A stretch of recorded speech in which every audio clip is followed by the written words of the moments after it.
First of all, I want to compliment our fans. Did a great job. It was an electric atmosphere out there as you walked in the stadium through the Gator Walk. It was absolutely amazing. Friday night at our hotel, Danny Warfel, who's going through a tough time, came by and spoke to our team and gave a great message. What an amazing man he is and a great Gator. I told our team he's a guy that won the Heisman Trophy and won a national championship, but he's a lot better person than he ever was a football player, and he was a heck of a player, believe me. And also to have Emmett Smith here, just talk to our team in the locker room. Just what a great Gator to be a part of the program and being back, and appreciate Jeremy and our administration making that happen, because it's great to have him back and see our kids. Very pleased with the win. Any win in the SEC is a positive. Obviously, got some things we got to clean up as far as some procedural issues. Again, we had to take some timeouts with substitution. Thought we moved the ball well, very effectively early in the game, especially.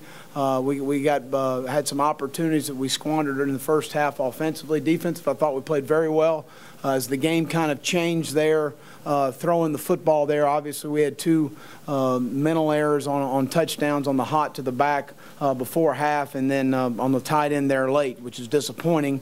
Just some communication issues we've got to clean up. But as the game changed there, you got to play coverage and make them bleed the clock, and that's what we were trying to do in those situations. The worst thing you can do in that situation is give up a big play.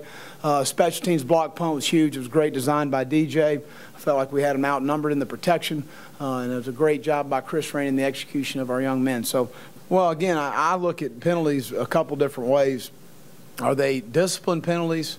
You know, when you jump off sides, when we were down in the red zone on the 13-yard line, that's an issue. You know, when you have to call timeout because we don't get the right personnel in the game, that's an issue. Those are what I call procedural issues, and those are discipline penalties. Jumping off sides or lining up off sides on defense, which we did tonight. You know, we had that issue last week. So those are things that you got to get corrected. Are they being addressed? Yes. Are they being addressed the right way? Obviously not, because they're still happening. But then there's penalties that are aggressive penalties that are judgment calls, that those happen. And those happen in the game of football, especially the way we play. We play a lot of bump and run. We play a lot of man-to-man, a lot of deny-the-ball defense. So those things happen sometimes. I'm not saying they're okay, and I'm not saying that I tolerate them. We try to coach the player better, to play the receiver differently, and that's obviously what we need to do. The decision to go for it on fourth down. Well, we're trying to win the game, you know, and I felt like offensively they're a team that had a lot of explosiveness, especially where they threw the ball. When you play in this day and age with the way people spread you out and throw the ball, you got to get points. And we were down there. I wasn't kicking the field. I told Charlie on second down you got 4 downs, so just get score.